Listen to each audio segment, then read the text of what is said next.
کل یہاں پر میں 3 وظیفے ایسے بتاؤں گا انشاءاللہ جو ٹاپ آف دا لسٹ 3 وظائف ہیں مصیبت اور پریشانی میں تکلیف دور کرنے کے لیے، سنت وظائف آپ صلی اللہ علیہ وسلم کی طرف سے تعلیم فرمائے ہوئے۔ ان میں سے پہلا وظیفہ یہی جس کا قرآن میں بھی ذکر آ گیا کہ جو ان الفاظ کے ساتھ ہمیں پکارے گا، اللہ تعالیٰ فرماتا ہے کذالک ننجی المؤمنین، ہم اہل ایمان کو بھی نجات دیں گے اس طریقے سے، صرف یونس کو نہیں، اہل ایمان کو بھی۔ چنانچہ اسی کانٹیکسٹ میں پہلا وظیفہ ہے یہ لا الہ الا انت سبحانک انی کنت من الظالمین کا۔ لیکن اس سے پہلے میں ایک امپورٹنٹ بات کروں دعا کے حوالے سے کہ دعا کی قبولیت کا ایک پروٹوکول بھی ہے۔ ویسے تو آپ مسئلہ 82 دیکھیں گے، اس میں نے اور باتیں بھی کی ہیں، ٹاپک دوسری طرف چلا جائے گا، لیکن انصاف ہے کہ میں اس چیز کو بھی ایڈریس کروں۔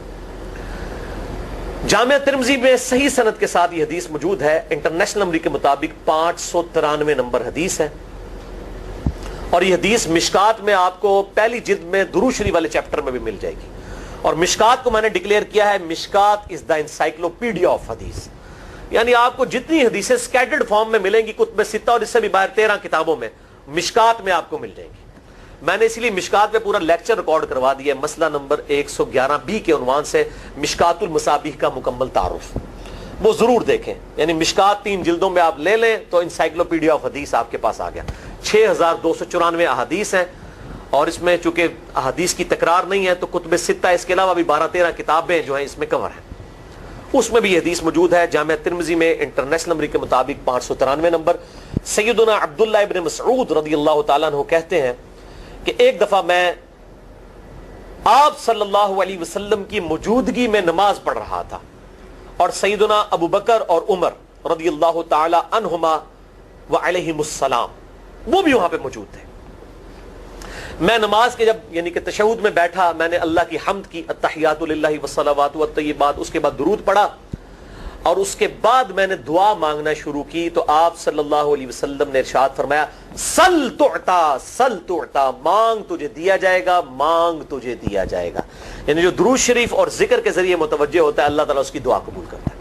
اور پھر ابن مسعود ادھر ہی روایت کرتے ہیں، ساتھ ہی جامعہ ترمذی میں دوسری حدیث ہے صحیح سند کے ساتھ کہ ایک شخص آیا، اس نے جو ہے وہ نماز کے دوران حمد و درود کے بغیر ڈائریکٹ اللہ سے مانگنا شروع کر دیا، تو جب وہ فارغ ہوا آپ صلی اللہ علیہ وسلم نے اسے بلا کر کہا کہ سائل تو نے مانگنے میں جلدی کی، تجھے چاہیے کہ جب دعا مانگنے لگے پہلے اللہ کی حمد بیان کر، پھر مجھ پر درود پڑھ، اور پھر اللہ کی طرف متوجہ ہو۔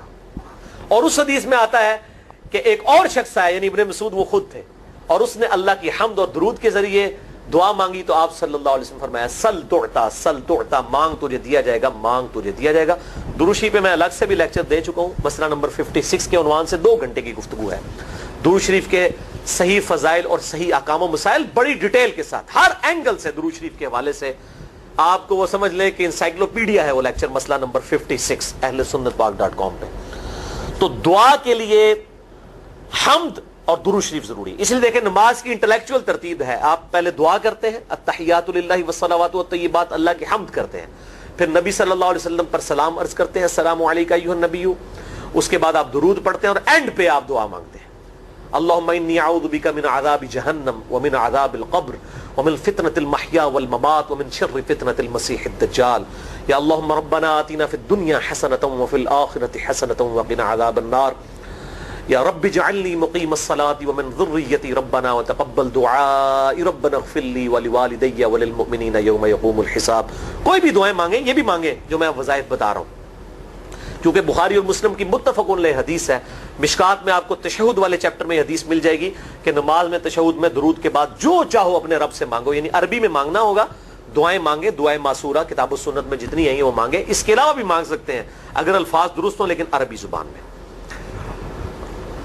تو یہ پہلا وظیفہ جامعہ ترمذی میں انٹرنیشنل نمبر کے مطابق 3505، مشکات میں 2292 نمبر یہ حدیث ہے، اور قرآن حکیم میں تو ہم پڑھ چکے ہیں سورۃ الانبیاء آیت نمبر 87 اور 88 میں آپ صلی اللہ علیہ وسلم نے ارشاد فرمایا کہ یونس علیہ السلام نے مچھلی کے پیٹ میں اپنے رب کو ان الفاظ کے ساتھ پکارا تھا لا الہ الا انت سبحانک انی کنت من الظالمین، اور پھر آپ صلی اللہ علیہ وسلم نے فرمایا کہ جو کوئی شخص اپنے کسی بھی معاملے میں کسی بھی پریشانی میں اس دعا کے ذریعے اللہ کی طرف متوجہ ہو اللہ تعالیٰ اس کی دعا کو قبول فرما لیتا ہے.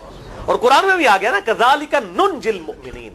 اور کتنا بڑا فتویٰ آیا میرے بھائیوں سورہ الصافات 143 144 فلولا انہ کان من المسبحین. اگر یونس ہمیں ان الفاظ میں ہماری تسبیح نہ کرتا للبث فی بطنہ الی یوم یبعثون, تو مچھلی کے پیٹ میں قیامت تک مچھلی کے پیٹ میں رہتا اگر اس طرح نہ ہمیں پکارتا. اس کی قبر مچھلی کا پیٹ بن جاتی. یعنی یہ اتنا عطاب, اور وہ دور ہو گیا اس دعا سے, بہت بڑے اسماء اعظم میں سے. تو یہ بہترین دعا, بہترین وظیفہ, اسماء اعظم میں سے بہترین چیز, اور سب سے بڑھ کر جو میں نے بات کی کہ بہترین استغفار, اللہ سے توبہ مانگنے کا بہترین ذریعہ. اور کس طریقے سے, اے اللہ تو پاک ہے نا, تجھ سے تو غلطی نہیں ہوگی, میں بندہ ہوں غلطی کروں گا, تو اللہ نے تو معاف کرنا ہے نا, کیونکہ جب بندے نے اپنی عاجزی کا اظہار کر لیا ہے اور اللہ تعالیٰ کو بتایا اللہ یہ تیری کوالٹی ہے, تو غلطی نہیں کرتا, تو میں تو انسان ہوں غلطی کروں. تو یہ ہے پہلا وظیفہ. دوسرا وظیفہ وہ بھی جامعہ ترمذی میں انٹرنیشنل نمبر کے مطابق 3524 نمبر حدیث ہے, لیکن ترمذی کا طریق جو ہے وہ ضعیف ہے. یہ میں پہلے بتا دوں, امام ترمذی نے ساتھ لکھا ہے یہ روایت کمزور ہے, لیکن ضروری نہیں ہوتی کہ روایت اگر ترمذی میں کمزور ہے تو کہیں اور وہ روایت صحیح نہیں موجود ہے. اس کی صحیح سند المستدرک حاکم میں انٹرنیشنل نمبر کے مطابق 1862 نمبر موجود ہے, اور سنن نسائی الکبریٰ میں 10492 نمبر ہے, اور مشکات میں بھی 2454 نمبر حدیث ہے انٹرنیشنل نمبر کے مطابق. تو صحیح سند المستدرک للحاکم اور سنن نسائی الکبریٰ کے اندر موجود ہے. اور وہ وظیفہ ہے انس ابن مالک کہتے ہیں اور سعد ابن ابی وقاص کہتے ہیں رضی اللہ تعالی عنہما وعلیہم السلام, کہ آپ صلی اللہ علیہ وسلم کو جب کبھی کوئی تکلیف یا پریشانی پہنچتی تو آپ صلی اللہ علیہ وآلہ وسلم ہمیشہ ان الفاظ میں اپنے رب کو پکارا کرتے ہیں, یا حی یا قیوم برحمتک استغیث. اے خود سے زندہ ہر چیز کو تھامنے والے, میں تیری رحمت کے ساتھ تیری مدد کا سوال کرتا ہوں. استغیث بولیں گے نا الف کے ساتھ حمزہ کے ساتھ تو یہ سنگولر کا صیغہ ہوگا, اور اگر ہم بولیں گے نستغیث نون کے ساتھ تو یہ جمع کا صیغہ بن جائے گا. یہ میں اس لیے بتا رہا ہوں, لوگ پوچھ رہے ہوتے ہیں جی بعض جگہ لکھا ہوتا ہے جناب نستغیث, بعض جگہ لکھا ہوتا ہے استغیث, کیا کریے وہ نستغیث جمع کا صیغہ بنا لیا جاتا ہے. جیسے دعا ہے سنن ابی داؤد میں اللہم اجرنی من النار, لیکن اگر جمع کا صیغہ بنائیں گے تو اللہم اجرنا من النار ہو جائے گا. اس طریقے سے دعائے قنوت کے الفاظ ہیں اللہم اہدنی فی من ہدیت, تو جمع کا صیغہ ہوگا اللہم اہدنا فی من ہدیت.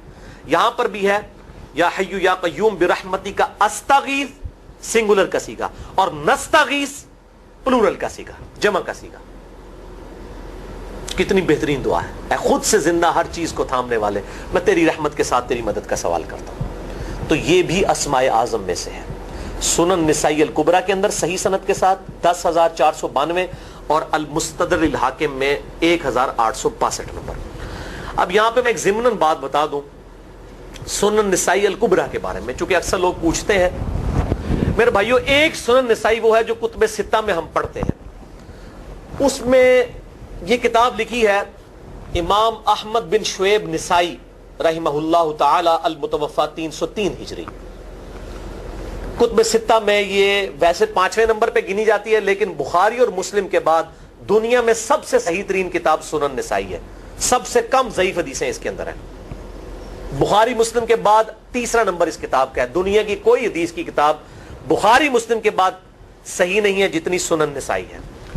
سنن نسائی جو ہمارے پاس کتب ستہ میں ہے نا, اس میں ہے 5761 احادیث انٹرنیشنل نمبر کے مطابق, اور یہ ساری انٹرنیشنل کتابیں عربی میں, انگلش میں اور اردو میں ہماری ویب سائٹ اہل سنت پاک.com پہ فری اس کا PDF موجود ہے, آپ ڈاؤن لوڈ کر سکتے ہیں. 5761 احادیث ہیں اس سنن نسائی میں جو ہمارے پاس ہے. اسے ویسے ٹیکنیکل لینگویج میں کہا جاتا ہے سنن نسائی الصغریٰ, چھوٹی سنن نسائی, کیونکہ امام نسائی نے یہ کتاب نہیں لکھی تھی. امام نسائی نے کتاب لکھی تھی سنن نسائی الکبریٰ, بڑی سنن نسائی، اور اس میں حدیث ہیں انٹرنیشنل نمبر کے مطابق 11,770، بخاری مسلم سے بھی زیادہ حدیث ہیں اس میں. لیکن یہ امام نسائی کے ایک شاگرد تھے امام ابن السنی، انہوں نے اس کو مختصر کر کے نا چھوٹی کتاب بنا دیا، اور اب پبلک میں یہی چھوٹی کتاب مشہور ہے. اس کی وجہ سے جب ہم سنن نسائی الکبریٰ کا آپ مشکات میں دیکھیں گے نا تو وہ فرق نہیں کرتے ہیں. جب وہ سنن نسائی کا حوالہ دیتے ہیں نا تو آپ کو نسائی میں وہ ملے گا بھی نہیں، وہ الکبریٰ میں ہوتا ہے، کیونکہ وہ اس تفریق کو مانتے نہیں، وہ تو سنن نسائی الکبریٰ کو سنن نسائی مانتے ہیں.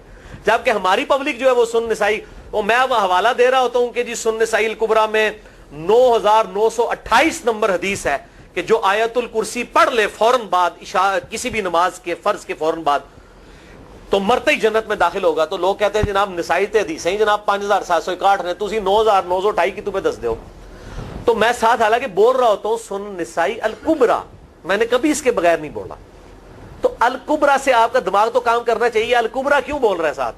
کوئی یہ صغریٰ بھی ہے جس کی یہ الکبریٰ ہے بڑی، اور ہمارے گرین کارڈ میں یہ وظیفہ لکھا ہوا ہے الکبریٰ کے ساتھ. اسی طریقے سے جو میرا وہ واقعہ کربلا کے اوپر 150 اسناد پر مشتمل پمفلٹ ہے، ریسرچ پیپر نمبر 5B واقعہ کربلا کا حقیقی پس منظر 72 صحیح الاسناد احادیث کی روشنی میں. 72 کا تو ٹائٹل ہے شہدائے کربلا کی نسبت سے، احادیث اس میں 150 ہیں. اس میں اکثر حدیثوں کے حوالے میں نے سنن نسائی الکبریٰ سے دیے ہوئے ہیں. وہ لوگ کہتے ہیں مل ہی نہیں رہی ہے، تو میرے بھائی وہ سنن نسائی الکبریٰ آپ کے پاس ہوگی تو آپ کو ملے گا نا. تو سنن نسائی الکبریٰ الگ سے وہ اصل کتاب ہے، اس میں سے سنن نسائی الصغریٰ بنائی گئی ہے. اسی سنن نسائی الکبریٰ کا چیپٹر ہے خصائص علی، جس میں 194 حدیث ہیں سیدنا مولا علی رضی اللہ تعالیٰ عنہ وعلیہ السلام کی شان میں. امام نسائی نے ناسبیوں کے خلاف وہ کتاب کا وہ چیپٹر لکھا، وہ خصائص علی چیپٹر ہے سنن نسائی الکبریٰ کا. اس طریقے سے فضائل صحابہ بھی امام نسائی کی جو کتاب ہے وہ بھی اسی کتاب کا چیپٹر ہے.